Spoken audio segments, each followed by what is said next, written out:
โอเค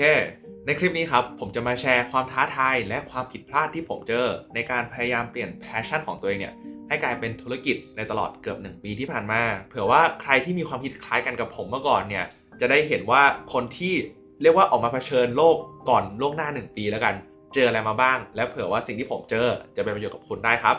และก่อนอื่นเลยขอแนะนำตัวก่อนแล้วกันเนาะเผื่อว่าเรายังไม่เคยเจอกันมาก่อนผมชื่อวินนะครับก่อนหน้านี้เนี่ยผมทำงานประจำมาตลอด4ปีแล้วตั้งแต่เริ่มต้นตอน19ก็งานล่าสุดครับอยู่ในช่อง The Library นะครับตอนนั้นผมเป็นพอดแคสเตอร์แล้วก็ Creative Director แล้วก็ได้ตัดสินใจครับออกมาทำช่องส่วนตัวเพราะว่าอยากจะลองมีอะไรเป็นของตัวเองอยากจะมาแชร์เรื่องราวตัวเองอยากจะมาแชร์สิ่งที่ผมได้เรียนรู้และเผื่อว่าผมจะสามารถadd value หรือว่าช่วยใครได้มากขึ้นในด้านการเปลี่ยนสิ่งที่ผมชอบเนี่ยเป็น business ครับและต้องยอมรับนะครับว่าตั้งแต่ออกจากงานประจำมา1ปีความท้าทายมันเยอะมหาศาลมากๆถึงแม้ว่ามันจะเป็นสิ่งที่เราชอบถึงแม้ว่ามันจะเป็นเรื่องของแพชชั่นเนี่ยแต่เราก็มักจะเคยได้ยินใช่ไหมว่าอย่าเอาแพชชั่นเป็นตัวตั้งในการออกไปทำธุรกิจหรือทำอะไรเพราะไม่เช่นเราจะรู้สึกเบิร์นเอาท์ได้ไวมากๆซึ่งผมยอมรับครับว่าผมก็มีโอกาสได้สัมผัสความรู้สึกนั้นเหมือนกันแต่มันก็ไม่ใช่ 100% เลยที่ผมจะแบบเบิร์นเอาท์แล้วไม่อยากทำเลยเพราะฉะนั้นเนี่ยเดี๋ยววันนี้ผมจะสรุปมาทั้งหมด3ความท้าทายแล้วกันที่ผมได้เจอและผมหวังว่า3ความท้าทายนี้จะเป็นเรียกว่าบทเรียนของผมเผื่อว่าทางคุณเนี่ยจะสามารถเอาไปปรับใช้และเอาไปป้องกันตัวเองได้แล้วกันโอเคไหมเดี๋ยวเรามาเริ่มกันที่ข้อแรกกันเลยอย่างแรกเนี่ยความท้าทายอันดับ1เลยนะสำหรับผมคือเรื่องของการคิดเรื่องเงินมากเกินไปมันไม่แปลกครับที่ว่าพอเราออกมาทำ business แล้วเนี่ยออกมาทำธุรกิจเนาะเรื่องของรายได้ยังเป็นสิ่งที่สำคัญมากๆในการเรียกว่ารับผิดชอบชีวิตเราโดยภาพรวมแล้วกันค่าอยู่ค่ากินค่าเอามา run business ไหนจะมีค่าทีมงานอีกเรื่องนี้เป็นเรื่องที่สำคัญมากๆแล้วสิ่งที่เกิดขึ้นคือนะตอนที่เราทำบางสิ่งบางอย่างเป็น passion เนี่ยอย่างผมเมื่อก่อนคือทำช่อง YouTube เป็นแบบ part time ใช่ไหมผมทำงานประจำไปด้วยผมก็ทำ YouTube ไปด้วยตอนนั้นมันไม่มีเรื่องของเงินมาเกี่ยวข้องแล้วพอมันไม่มีเรื่องของเงินเนี่ยมันทำให้เราสามารถทำได้แบบสบายใจเราอยากทำอะไรก็ทำอะไรเราก็ลงใช่ไหมเราแค่ document the journey แชร์ชีวิตเราไปเรื่อยๆแต่พอเราเข้าสู่เฟสของการทำ business แล้วเนี่ยเราต้องเริ่มคิดแล้วว่าเฮ้ยแต่ละคลิป performance ควรดีขึ้นซึ่งแน่นอนครับเราไม่สามารถควบคุม performance ของคลิปได้แต่เราสามารถไปแบบโฟกัสเรื่องของคุณภาพคลิปได้อย่างเช่นคำไหนหรือท็อปิกไหนที่กำลังได้รับความสนใจอยู่ณตอนนี้หรือว่าเสิร์ชแล้วมีคนดูเยอะในท็อปิกนี้และยังเป็นท็อปิกที่เรายังแคร์และสนใจจริงๆนี่คือสิ่งที่เมื่อก่อนผมไม่เคยทำแต่ผมก็เริ่มทำมากขึ้นและไหนจะเป็นเรื่องของ business อีก business ในแง่ที่ว่าสินค้าที่เอาไว้ใช้ทำเงินมันควรจะเป็นยังไงเพื่อเข้าถึงกลุ่มลูกค้าได้ง่ายมากขึ้นมันจะมีเรื่องแบบนี้โผล่ขึ้นมาเยอะขึ้นแล้วสิ่งที่เกิดขึ้นคือมันทำให้ตัวผมครับมัวแต่โฟกัสว่าเฮ้ยเดือนนี้ต้องทำได้ยอดมากขึ้นเดือนนี้ต้องทำยอดได้มากขึ้นเฮ้ยกลุ่มลูกค้าไหนที่สามารถเรียกว่าผมสามารถเข้าไปช่วยเซิร์ฟแล้วเข้าไปช่วยเขาแล้วเขาสามารถจ่ายผมมาได้เยอะมากกว่าที่ผ่านมานี่เป็นเรื่องต่างๆที่แบบว่าตอนที่เราทำเป็นแพชชั่นเราไม่ได้คิดถึงมันเลยแล้วกันและแน่นอนครับพอเรามีการคิดเป็นเรื่องของเงินมากขึ้นเนี่ยความสนุกมันลดลงจริงๆและพอมันเริ่มลดลงมันก็มีผลต่อ energy และ feeling ที่เราออกมาอัดคลิปออกมาทำคอนเทนต์และรวมถึงนะครับแม้แต่คนที่เป็นแฟนคลับหรือว่าคนที่เป็นผู้ติดตามหรือว่ากลุ่มลูกค้าเนี่ยเขาก็สามารถสัมผัสได้เหมือนกันนะว่าเราเปลี่ยนไปตั้งแต่ตอนต้นที่เราเริ่มต้นมาตั้งแต่แรกซึ่งอันเนี้ยผมกล้ายอมรับเลยเพราะว่าผมก็คุยกับกลุ่มผู้ติดตามผมมีเป็นคอมมูนิตี้อยู่เหมือนกันแล้วเขาก็แชร์เลยครับว่าเขาสัมผัสได้เลยว่าผมเปลี่ยนไปจริงๆจากเมื่อก่อนผมมีการโฟกัสเรื่องเงินมากขึ้นเมื่อก่อนผมทำคอนเทนต์โดยชูเรื่องของ value creator เรื่องของการออกมาทำคอนเทนต์เพื่อส่งต่อคุณค่าและสิ่งดีๆให้กับผู้คนปัจจุบันนี้ก็ทำเหมือนกันแต่มันแค่มีเรื่องของปัจจัยเรื่องของเงินเข้ามามากขึ้นว่าโอเคเราต้องสร้าง product นะเราต้องทำเป็น product ecosystem เราต้องทำlead magnet เราต้องทำwaiting list เพื่อเราจะได้ดึงกลุ่มลูกค้าที่เราสามารถช่วยได้เข้ามาแล้วมันมีปัจจัยเรื่องเงินมากขึ้นและจริงๆสำหรับผมว่ามันไม่ได้ผิดแต่แค่มัน shift แล้วก็มันเปลี่ยนโฟกัสของผมไปแล้วกันถ้าเรื่องของการเปลี่ยนโฟกัสเนี่ยผมแชร์ได้เลยว่าเริ่มแรกผมอยากชวนให้คนหรือว่าชวนกลุ่มลูกค้ากลุ่มของผมเนี่ยออกมาค้นหาตัวเองใช่ไหมค้นหาตัวเองแล้วส่งต่อ document journey เพื่อที่ว่าเราจะสามารถ inspire ใครสักคนได้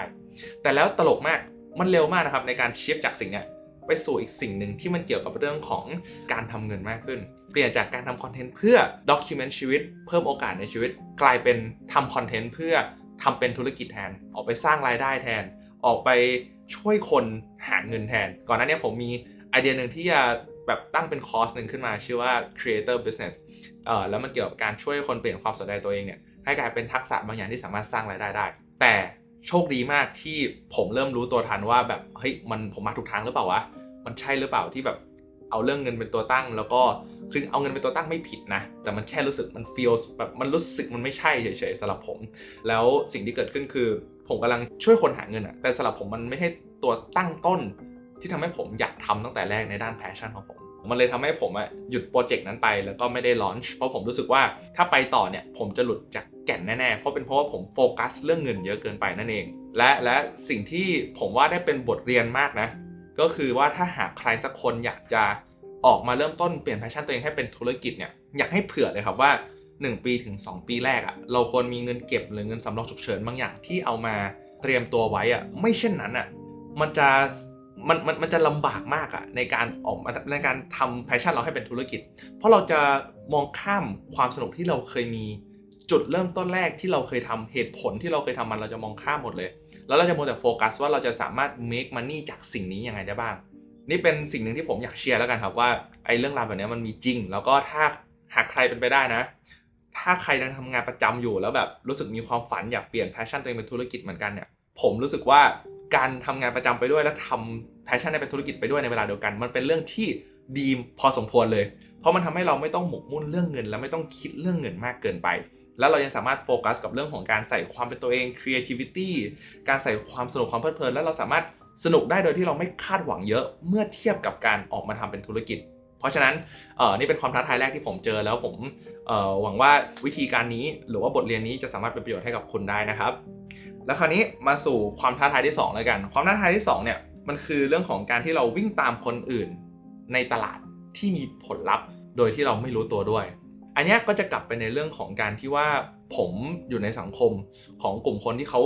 เก่งมากเป็นคนรุ่นเดียวกัน23 24 25ทำ expert business ช่วยคนออกมาเป็น solopreneur ช่วยคนออกมาเป็นฟรีแลนซ์หารายได้เสริมช่วยคน scale ธุรกิจซึ่งสิ่งที่เกิดขึ้นคือผมเห็นทุกคนอยู่ในแวดวงคอนเทนต์เหมือนกันใช่ไหมคือทำคอนเทนต์เหมือนกันแต่โจทย์ของ business เขาคือการช่วยคนสร้างรายได้มากขึ้นแล้วเมื่อก่อนจุดเริ่มต้นของผมคือผมช่วยคนเรื่องธุรกิจเหมือนกันนะโทษทีผมช่วยคนเรื่องผมช่วยคนเรื่องคอนเทนต์เหมือนกันแต่ผมไม่ได้ช่วยในเรื่องของการเพิ่มรายได้ตั้งแต่แรกผมช่วยในเรื่องของการให้คนเนี่ย document journey เพื่อที่ว่าเราจะสามารถแชร์บางสิ่งบางอย่างและ inspire คนอื่นได้นั่นคือจุดเริ่มต้นของผมมันเกี่ยวกับเรื่องของโลกภายในเป็นหลัก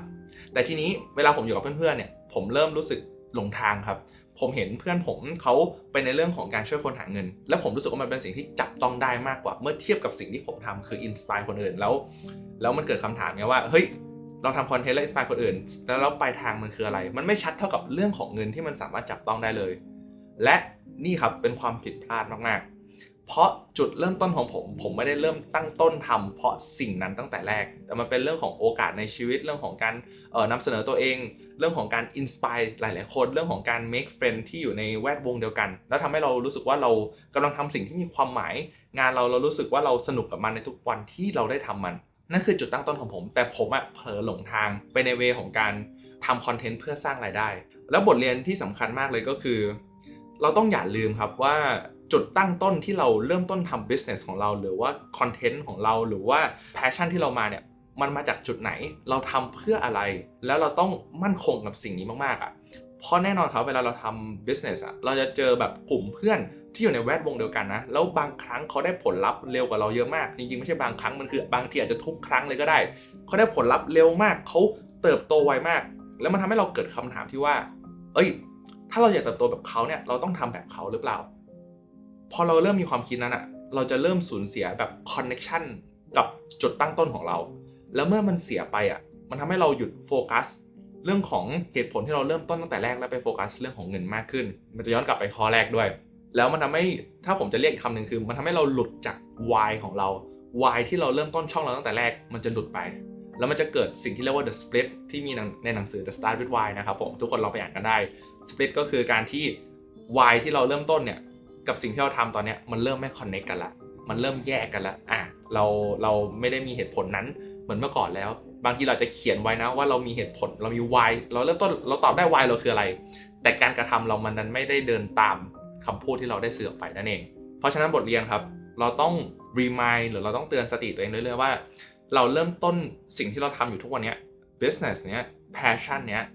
เราเริ่มต้นมันไปทำไมและถ้าเราตอบแล้วเราเคลียร์กับตัวเองได้จริงๆเราจะมั่นคงและเราจะนิ่งในจุดยืนของเรามากและถึงแม้ว่าผลลัพธ์เรายังไม่เกิดนะเราก็จะยังสามารถโอเคกับมันได้เพราะเรารู้ว่ามันต้องใช้เวลาและของผมเนี่ยก็ยังอยู่ในเฟสของการที่ยังใช้เวลาอยู่เหมือนกันแล้วมันต้องนั่นแหละครับใช้เวลาเรียนรู้กับมันเรียนรู้จักตัวเองในกระบวนการการเติบโตในกระบวนการหรือเส้นทางของการทำ business ตรงนี้ก็ถือว่าเป็นสิ่งที่ผมอยากจะแชร์แล้วกันครับว่าสำหรับใครที่เริ่มต้นทำเนาะตอบตัวเองให้ชัดว่าเราเริ่มต้นทำใหม่ตั้งแต่แรกและยึดแก่นตรงนั้นไว้ครับถ้าเราหลุดจากมันเมื่อไหร่งานเราจะเริ่มรู้สึกไม่สนุกทันทีมันจะไม่สนุกเลยครับถึงแม้เราจะทำแล้วได้ผลลัพธ์นะแต่แบบมันจะไม่ได้ fulfill มันจะไม่ได้อินมันจะรู้สึกเหมือนมีบางอย่างหายไปและสิ่งนั้นครับมันก็เกิดจากการที่เราหลุดจากจุดตั้งต้นที่เราได้เริ่มต้นมานั่นเองครับคราวนี้ความท้าทายที่3มันคือการที่เราเนี่ยจะมักลืมว่าเราเริ่มต้นทำสิ่งนี้ไปทำไมซึ่งมันก็จะเชื่อมโยงจากสิ่งที่ผมสื่อสารเมื่อข้อที่2ใช่ไหมว่าเหตุผลที่เราเริ่มต้นเราเริ่มต้นเพราะอะไรพอเราทำไปสักพักแล้วเราไปโฟกัสเงินมากขึ้นเราก็จะไหลไปทางนั้นโดยที่เราไม่รู้ตัวเพราะฉะนั้นถ้าใครทำเนาะถ้าใครออกมาเปลี่ยนแพชชั่นตัวเองเป็นธุรกิจผมว่าสิ่งหนึ่งที่สามารถช่วยได้ก็คือหาทาง journal เขียนเยอะๆใช่ไหมหาทางแบบว่าสื่อสารกับใครสักคน express ตัวเองออกไปสื่อสารออกไปให้เขาเหมือนรับทราบเหมือนกันว่าเรากำลังเจอความท้าทายอะไรเพราะบางทีเราหมกมุ่นกับปัญหาเราเยอะมากจนเราไม่รู้ว่าเราติดเรื่องอะไรแต่คนอื่นเวลามองเข้ามาเขาสามารถเห็นได้ง่ายมากเลยว่าเราตอนนี้กำลังติดเรื่อง1 2 3 4 5นะซึ่งผมโชคดีมากๆครับโชคดีมากที่ผมมีเพื่อนที่เขาคอยรับฟังแล้วเขาโอเคกับการที่ผมตั้งคำถามเดิมซ้ำๆโอเคกับการที่ผมเดินหน้าช้ามากเมื่อเทียบกับเพื่อนๆเพราะฉะนั้นผมเลยมองว่าการมีสังคมที่อยู่ในเฟสเดียวกันที่เติบโตไปด้วยกันเนี่ยสำคัญมากจริงๆแล้วก็อย่าเอาการที่แบบผลลัพธ์ที่เขาไปไวกว่าเราอย่าเอามาเปรียบเทียบวงการนี้ผมรู้สึกว่าไม่ว่าคุณจะทำอะไรนะไม่ว่าจะวงการไหนก็แล้วแต่เมื่อคุณเปรียบเทียบตัวเองกับคนอื่นเมื่อไหร่คุณจะไม่สนุกกับสิ่งที่ทำเลยทันทีแบบไม่สนุกเลยจริงๆเพราะฉะนั้นสำหรับใครที่กำลังมองหาแนวทางการต่อยอดหรือเปลี่ยนจาก passion เป็น business เนี่ยมั่นคงในตัวเองเข้าไว้ครับแล้วก็อย่าเปรียบเทียบกับคนอื่นเพราะเหตุผลและเรื่องราวที่ทำให้คุณมาเริ่มต้น passion กับบางสิ่งบางอย่างอยากเปลี่ยนสิ่งนี้เป็นธุรกิจมันก็ไม่เหมือนใครตั้งแต่แรกแล้วจริงไหมมันมาจากเรื่องราวบางอย่างของคุณบางอย่างที่คุณหลงใหลมากหรือเป็นบางอย่างที่คุณเจ็บปวดกับมันมากๆแล้วคุณเลยอยากเริ่มต้นทำสิ่งนั้นเพราะครั้งหนึ่งคุณเคยเจ็บปวดกับมันโคตรๆแล้วคุณเลยไม่อยากให้คนอื่นมาเจ็บปวดเหมือนที่คุณเคยเจอคุณเลยอยากเอาโซลูชันที่คุณเจอแล้วเนี่ยมาแชร์มันออกไปมาช่วยคนออกไปถ้าฟีดแบ็กหรือผลลัพธ์ที่คุณอยากส่งต่อให้คนอื่นมันไม่ใช่เรื่องของเงินตั้งแต่แรกก็งั้นก็ทำอย่างนั้นต่อไปครับอย่าเปลี่ยนชิฟเป็นเรื่องของเงินมากเกินไปไม่ใช่นั้นคุณจะ loss คุณจะหลุดเส้นทางแล้วมันจะรู้สึกหลงทางมากๆนี่ถือว่าเป็นสิ่งหนึ่งที่ผมเจอแล้วกันและผมว่ามันเป็นบทเรียนที่ผมอยากจะแชร์ออกไปถือว่าเป็นการเรียกว่าอะไรจากบทเรียนจากรุ่นพี่สู่รุ่นน้องแล้วกันสำหรับใครที่ยังไม่เคยเปลี่ยนจากแพชชั่นตัวเองเป็นธุรกิจเนาะเพราะมันก็ไม่ได้ง่ายจริงๆแต่มันไม่ได้แปลว่ามันจะยากขนาดนั้นนะสำหรับผมรู้สึกว่านึกย้อนกลับไปเนี่ยผมก็จะไม่เปลี่ยนอะไรเลยนะผมรู้สึกว่าผมก็ยังอยากทำแบบนี้เหมือนเดิมเพราะผมได้เรียนรู้อะไรเยอะมากสิ่งหนึ่งที่ผมได้เรียนรู้มากที่สุดนะมันคือการที่ผมได้เรียนรู้เกี่ยวกับตัวเองมากขึ้นผมได้เรียนรู้ว่าทำไมผมถึงอินกับสิ่งนี้มากผมนั่งย้อนกลับไปในอดีตว่าทำไมผมถึงอยากทำสิ่งนี้จริงๆเวลาผมเจอความท้าทายมากมายแล้วรู้สึกมันอยากยอมแพ้แต่ว่าเราไม่ได้อยากยอมแพ้ขนาดนั้นถึงแม้ว่าเราแบบคือผมมีเฟสนึงที่แบบผมไม่อยากแตะ business ตัวเองเลย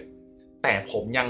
อ่านหนังสือเกี่ยวกับท็อปิกที่ผมพูดถึงอยู่เรื่อยๆนึกออกไหมคือมันคือกระบวนการของการเรียนรู้จักตัวเองมากขึ้นเรื่อยๆมากขึ้นเรื่อยๆมากขึ้นเรื่อยๆเราไม่ชอบสิ่งนี้เพราะสิ่งนี้เราชอบทำสิ่งนี้เพราะเรื่องราวนี้และหลายๆครั้งมันก็เกี่ยวกับเรื่องราวในอดีตของเราเยอะพอสมควรว่าตอนเด็กผมเติบโตมายังไงที่บ้านเป็นยังไงผมเจอประสบการณ์ยังไงในวัยเรียนบ้างทุกอย่างมันหล่อหลอมทำให้ผมมาทำสิ่งที่ผมทำอยู่ทุกวันนี้ทุกสื่อทุกคนที่ผมได้เจอแล้วก็สังคมในปัจจุบันนี้ผมเลยเชื่อมากๆนะว่าถ้าเรามีโอกาสแล้วกันได้ออกมาทำ business ตัวเองออกมาทำธุรกิจหรือออกมาทำอะไรก็แล้วแต่ที่มันรู้สึกเหมือนการได้วิ่งตามความฝันเปลี่ยนจากสิ่งที่เราชอบสิ่งที่เราหลงใหลสิ่งที่เราเป็น passion กับมันได้ออกมาทำเราจะได้เรียนรู้จากตัวเองโคตรเยอะแบบเยอะมากๆแล้วทีนี้ สิ่งที่ผมว่าอยากจะสื่อสารเพิ่มเติมก็คือมันทำให้ผมเห็นตัวเองชัดขึ้นในแง่ที่ว่าทุกๆอย่างที่ผมทำมาจนถึงทุกวันนี้ครับตั้งแต่เริ่มต้นทำคอนเทนต์ตั้งแต่มีความฝันจนมาถึงวันนี้ได้ทำในสิ่งที่ไม่เคยคิดว่าตัวเองจะได้ทำมาก่อนทุกอย่างครับมันรู้สึกเหมือนมันมีเส้นบางอย่างที่เชื่อมโยงทุกอย่างเข้าด้วยกันผมเคยได้ยินคำพูดหนึ่งของสตีฟ จ็อบส์นะว่าคุณไม่สามารถเชื่อมดอทไปข้างหน้าได้แต่คุณสามารถเชื่อมดอทไปข้างหลังได้และที่ผมมาอัดคลิปนี้วันนี้เพราะว่าเมื่อวานครับผมเพิ่งเหมือนจะเชื่อมดอทบางอย่างได้แล้วมันย้อนกลับไปในอดีตแบบตอน14เลยอะและทุกอย่างมัน make sense มากแล้วมันทำให้เหมือนผมแบบมันมี bird eye view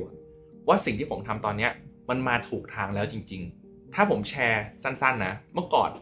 ผมเริ่มต้นทำสิ่งที่ผมทำทุกวันนี้ด้วยการทำคอนเทนต์ใช่ไหมผมรู้สึกว่าการทำคอนเทนต์และแชร์สิ่งที่เป็นเรื่องราวของเรามันสามารถอินสไปร์คนอื่นได้มันทำให้เรารู้สึกว่าเรามีประโยชน์ต่อสังคมแล้วมันรู้สึกเป็นความรู้สึกที่ดีมากหลังจากนั้นผมมาช่วยคนเริ่มต้นทำคอนเทนต์ให้เขาสามารถทำสิ่งหนึ่งที่เหมือนกันกับผมได้ด้วยผมรู้สึกว่าอันนี้มันฟูลฟิลมากหลังจากนั้นผมเริ่มมานั่งตกผลึกว่าผมช่วยคนทำคอนเทนต์จริงๆหรือเปล่าเพราะถ้าเทียบกับคนอื่นที่สอนทำคอนเทนต์เหมือนกันเนี่ยผมรู้สึกว่าผมไม่ค่อยเหมือนเขาเท่าไหร่เลยมาตกผลึกต่อว่าสิ่งที่ผมช่วยคนจริงๆนะจากการพูดคุยกับลูกค้าแล้วก็พูดคุยกับเพื่อนๆมันคือเรื่องของการแกะตัวเองการทำความเข้าใจตัวเองการเข้าใจโลกภายในว่าความเป็นตัวตนเราคืออะไรความเป็นตัวเองเป็นยังไงและแชร์สิ่งนั้นออกมาเพราะเมื่อเราทำอย่างนั้นเราถึงจะสามารถเต็มที่กับสิ่งที่ทำและสร้าง Impact ต่อคนรอบข้างได้จริงๆเพราะเราทุกคนนั้นแตกต่างกันหมดเนาะแล้วเมื่อไหร่ที่เราใส่ความเป็นตัวเอง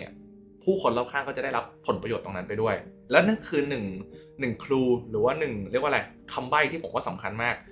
ผมเลยเอาสิ่งนั้นความแกะตัวเองกับคอนเทนต์มารวมกันมาเลยลีดเข้ามาสู่เฟสของ personal brand ที่ผมทำก่อนหน้านี้เพราะสำหรับผมตีความว่านี่คือคำที่ครอบทุกอย่างไว้หมดแล้วสำหรับผมแต่ที่ตลกมากก็คือเมื่อวานครับผมเพิ่งตลกอีกก๊อกหนึ่งมันทำให้ผมเห็นอีกคำหนึ่งครับที่มันครอบคลุมทุกสิ่งทุกอย่างที่แบบเหมือนอะไรสักอย่างมันพยายามลีดผมหรือว่านำพาผมไปเจอและผมเลยเจอคำหนึ่งที่ผมว่ามันอินมากๆสำหรับผมนะแล้วมันครอบคลุมทุกอย่างที่ผมทำจนถึงทุกวันนี้เลยมันคือคำว่า purpose ครับมันแปลได้หลายอย่างเนาะภาษาไทยปณิธานการเป็นอยู่แบบว่า being ของเราอะไรอย่างเงี้ยหรือว่าเป้าประสงค์มันแปลได้หลายอย่างมากแต่สำหรับผมมันคงแปลประมาณว่าสิ่งที่เรารู้สึกว่าถูกกำหนดให้ทำแล้วกันเรารู้สึกว่าอยากทำซึ่ง purpose มันมีได้หลายแบบนะครับเราสามารถมี purpose ได้หลายอย่างแต่ท้ายที่สุดแล้ว purpose เนี่ยมันจะผูกระหว่างสิ่งที่เราอินมากๆกับสิ่งที่เป็นประโยชน์กับผู้คนมากๆมาร่วมกันและในอดีตผมก็มีเรื่องราวบางอย่างที่เกี่ยวข้องเกี่ยวกับเรื่องนี้ที่ทำให้ผมอินเกี่ยวกับการหา purpose ในชีวิตมากถ้าเล่าสั้นๆแล้วกันครับคลิปนี้ก็น่าจะยาวพอสมควรเนาะแต่ว่าเล่าสั้นๆแล้วกันถ้าใครดูมาถึงตรงนี้นี่ขอบคุณมากเลยนะครับก็ตอนผม14ครับผมเคยโดนพระท่านหนึ่งตอนนั้นเหมือนกับเขาเดินเข้ามาแล้วก็ทักเลขผมแบบเดินมาจ้องตาแล้วก็มองขึ้นบนท้องฟ้านับดาวและนับเลข1ถึง9แล้วเขาก็เดินออกไปแล้วทุกคนเดินมาโอบผมบอกว่าเฮ้ยมันไม่จริงหรอกซึ่งตอนนั้นมันเลยถูกตีความไว้ในความเชื่อผมว่า23เนี่ยแบบมันจะเป็นแบบเรียกว่าอะไรวันสุดท้ายของชีวิตอะไรเงี้ยแบบมันจะมีจุดเดดไลน์ของผมคือวันที่ตอนอายุ23และตั้งแต่วันนั้นครับผมเลยตั้งโจทย์มาตลอดว่าผมไม่รู้หรอกว่ามันจริงหรือไม่จริงแต่อย่างน้อยผมมีโจทย์ชัดแล้วว่าอีก9ปีข้างหน้า14ถึง23ผมอยากจะใช้ชีวิตให้คุ้มค่าและมีความหมายมากที่สุดอะไรที่ผมอยากทำอะไรที่ผมมองว่าเป็นความฝันผมอยากใส่สุดให้เต็มที่มาเลยนำพาให้ผมเนี่ยเรียนจบไวขึ้นก็คือเรียนจบมัธยมปลายตั้งแต่ม.4 16เข้ามหาลัยตอน16แล้วก็เรียนจบตอน19แล้วก็รีบทำงานตั้งแต่อายุ19เข้าบริษัทสตาร์ทอัพแล้วก็ออกมาทำพอดแคสต์อยากมาแชร์เรื่องราวอยากมาแชร์สตอรี่ที่สามารถอินสไปร์คนได้อยากเอาตัวเองมาอยู่หน้ากล้องเพราะว่าอย่างน้อยวันที่เราจากไปแล้วคนอื่นก็ยังเห็นเราได้อยู่เรื่อยๆเป็นคนที่บ้านหรือว่านั่นแหละครับอาม่าอะไรเงี้ยซึ่งนั่นมันเป็นแรงdriveผมมาทั้งหมดและผมก็มีโอกาสได้ไปเรียนคลาสหนึ่งชื่อเป็นคลาส NLP เนาะแล้วมันมีวันหนึ่งที่เขาให้แบบเหมือนซ้อมตายไม่รู้จะพูดยังไงแต่แบบนั่นแหละซ้อมตายว่าแบบถ้าเราตายจริงๆวันนี้เราจะเสียใจอะไรบ้างและในวันที่ผม achieve เกือบทุกอย่างที่ผมอยากได้แล้วกันผมมีโอกาสได้ออกมาทำธุรกิจตัวเองผมเคลียร์ความรู้สึกไม่ดีกับคนที่บ้านผมได้ ออกวิ่งตามความฝันในการแชร์เรื่องราวดีๆแล้วมีคนมาแบบขอบคุณกับการที่ผมออกมาทำคอนเทนต์มันคือสิ่งที่ผมตั้งเป้าว่าอยากได้แล้วผมทำได้หมดแล้วในวันที่ผมซ้อมตายวันนั้นมันทำให้ผมรู้สึกแบบ relief แบบว่าผมไม่มีเรื่องอะไรเสียใจเลยในวันนั้นแล้วผมว่าเรื่องราวตรงนี้มันทำให้ผมกลับมาโฟกัสมากเลยว่าจริงๆแล้วสิ่งที่ผมทำมาตลอดคือผมมี purpose ที่ชัดมากในการใช้ชีวิตแบบนี้ในการออกมา inspire ในการออกมาเรามีเวลา9ปีใช้ให้จบที่สามารถเป็นประโยชน์กับผู้คนได้ทั้งที่บ้านตัวเองแล้วก็สังคมแล้วพอมาถึงจุดนี้ผมเลยย้อนรอยดูที่ผ่านมาเกี่ยวกับการทำคอนเทนต์หรือการทำ personal brand ทุกอย่างคือผมไม่ได้ช่วยคนทำสิ่งนั้นจริงๆแต่ผมโฟกัสไปที่การแกะตัวตนเขาแกะคุณค่าเขาเพื่อให้เขาได้ค้นพบ purpose ของตัวเองเหมือนกันและพอผมย้อนกลับไปนี่คือสิ่งที่เกิดขึ้นมาตลอดในเวิร์กช็อปที่ผ่านมาของผมหรือว่าในคลาสที่ผ่านมาของผมทุกคนได้กลับไปแกะตัวตนรู้จักตัวเองค้นหาตัวเองว่าจริงๆแล้วเขาอยากทำอะไรกันแน่ความฝันเป้าหมายเขาอยากทำเพื่อแก้ปัญหาให้ใครกันแน่นี่เป็นสิ่งที่ผมตกผลึกแล้วกันว่าตลอดทุกอย่างที่ผมทำมามันลีดมาถึงจุดนี้จุดที่ผมได้วิ่งตามความฝันและเป้าหมายตัวเองซึ่งสำหรับผมรู้สึกว่าผมแฮปปี้แล้วจากเป้าหมายที่ตัวเองได้ตั้งไว้แล้วความฝันที่ตัวเองได้ตั้งไว้ตอน14เนาะตอนนี้ก็มีเป้าหมายใหม่แล้วแต่รู้สึกว่ามัน complete แล้วตั้งแต่14ถึง23และสิ่งหนึ่งที่เกิดขึ้นมาคือผมรู้สึกว่าผมอยากช่วยคนตามหา purpose ของตัวเองเพราะตัวผมในอดีตมีเวลาจำกัดขึ้นมาในหัวมันเลยถูกบังคับให้เจอโดยปริยายและผมรู้สึกว่ามันเป็นสิ่งที่มันทำให้เราใช้ชีวิตแบบพุ่งตรงมากว่าเราอยากทำอะไรช่วยอะไรใครและอยากเป็นประโยชน์ให้กับผู้คนยังไงและนั่นแหละครับและเป็นสิ่งที่ผมทำมาตลอดแล้วกันผ่านการตีกรอบว่าคือคอนเทนต์กับ personal brand แต่ทุกวันนี้ก็คือมันได้คำว่า purpose ออกมาแล้วผมรู้สึกมันตรงใจมากกว่าแล้วรู้สึกว่าเป็นคำเนี่ยที่โดนมากกว่าที่แชร์มาทั้งหมดเนี่ยตลอดเรื่องราวของผมเนี่ยมันคือการที่ผมจะบอกว่าถ้าคุณออกมาทำ business ตัวเองครับเปลี่ยน passion ตัวเองให้กลายเป็นธุรกิจคุณจะเรียนรู้จักตัวเองเยอะมากๆครับแล้วคุณจะเริ่มเห็นเลยว่าทำไมคุณถึงอยากช่วยคนเรื่องนี้เรื่องราวของคุณส่วนไหนในชีวิตที่ทำให้คุณมาทำสิ่งนี้ทุกอย่างมันคอนเนคกันหมดครับเรื่องราวของคุณทุกอย่างที่ทำให้คุณเป็นคุณทุกวันนี้ตั้งแต่เพิ่งเกิดจนถึงวันนี้ไม่เคยมีอะไรที่แบบสูญเปล่าทุกอย่างมันเชื่อมโยงกันเหมือนแบบเป็น mind map มัน spider แบบนั่นแหละครับ spider web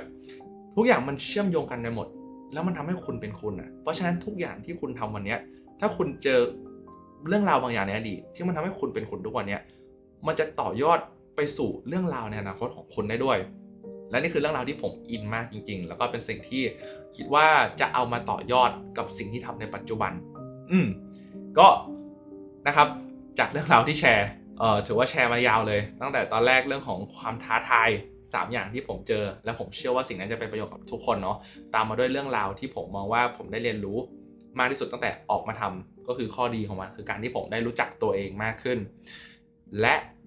นะครับสำหรับใครที่อยู่ในเฟสของการมีความคิดอยากจะเปลี่ยนแพชชั่นให้กลายเป็นธุรกิจกลายเป็นสิ่งที่ทำเงินได้ผมเชียร์มากครับอยากให้ลองเพราะคุณจะเรียนรู้อะไรเยอะมากและคุณจะรู้สึกอินกับมันมากๆครับกับการที่ได้เรียนถึงแม้ว่าจะสำเร็จหรือไม่สำเร็จนะคุณจะเรียนรู้จักสิ่งมีชีวิตที่เรียกตัวเองเพิ่มขึ้นมากๆเลยครับสำหรับใครที่ฟังมาถึงตรงนี้นะครับขอบคุณมากเลยผมเชื่อว่าสุดยอดมากที่แบบฟังมาถึงตรงนี้ยังไงนะถ้าเกิดคลิปนี้เป็นประโยชน์ก็สามารถพิมพ์คอมเมนต์หรืออะไรไว้ก็ได้นะครับแล้วหลังจากนี้ผมก็คงจะมาแชร์อะไรที่มันมีความเป็นตัวผมมากขึ้นอะไรที่มันมีความเป็นเกี่ยวกับเรื่องของการใช้ชีวิตให้มีความหมายมากขึ้นการพัฒนาตัวเองอาจจะเป็นแกดเจ็ตบางอย่างที่ผมใช้แล้วแบบผมรู้สึกฟินกับการใช้ชีวิตรู้สึกฟูลฟิลรู้สึกแฮปปี้มากขึ้นด้วยแล้วก็มีแผนที่อยากจะลองทำสัมภาษณ์ด้วยนี่ก็เป็นแผนที่จะต้องคิดต่อแต่ว่าผมรู้สึกว่าเส้นทางของผมตั้งแต่เริ่มต้นทำ YouTube มาหรือแม้แต่ย้อนกลับไปถึงตอน14มาถึงจุดเนี้ยมัน make sense มากๆทุกอย่างมันเชื่อมโยงกันหมดเลยครับแล้วผมแค่เชียร์ว่าถ้าเป็นไปได้นะเผื่อว่าคุณสามารถด็อกิเมนต์ชีวิตตัวเองหรือถ้าไม่ด็อกิเมนต์ก็ได้ถ้าไม่ใช่สไตล์การกลับไปค้นหา purpose ของตัวเองการกลับไปย้อนดูเรื่องราวในอดีตว่าอะไรทำให้เราอยากทำสิ่งที่เราทำอยู่ทุกวันนี้แล้วเราอยากช่วยอะไรใครและเป้าหมายคืออะไรทุกอย่างมันเชื่อมโยงกันหมดเลยครับและเมื่อเรามองอย่างนี้ได้ชีวิตเราจะเริ่มมีความหมายขึ้นมาทันทีแล้วมันจะไม่ใช่แค่เรื่องของเงินอย่างเดียวครับแต่เรารู้สึกว่าเราใช้ชีวิตทุกวันไปกับการที่ได้ยกระดับชีวิตใครสักคน ยกระดับชีวิตตัวเองแล้วก็ผลพลอยได้ของมันก็คือการที่เรามีเงินเข้ามามากขึ้นด้วยสำหรับวันนี้ครับผมก็ถือว่ามีเรื่องมาแชร์เท่านี้เนาะแล้วก็สำหรับใครที่รู้สึกว่าอยากฟังผมเพิ่มเติมก่อนหน้านี้ครับผมมีโอกาสได้ทำคลิปนึงเกี่ยวกับเรื่องของการที่ว่าถ้าหากคุณไม่มีความสุขเกี่ยวกับการทำคอนเทนต์เนี่ยมันเป็นเพราะว่าคุณทำ2อย่างหายไปครับถ้าคุณเป็นคนนั้นนะที่รู้สึกไม่มีความสุขกับการทำคอนเทนต์เหมือนตอนที่เริ่มต้นเนี่ยก็ลองดูที่คลิปตรงนี้ได้เลยครับเชื่อว่าจะเป็นประโยชน์อย่างแน่นอนฮะ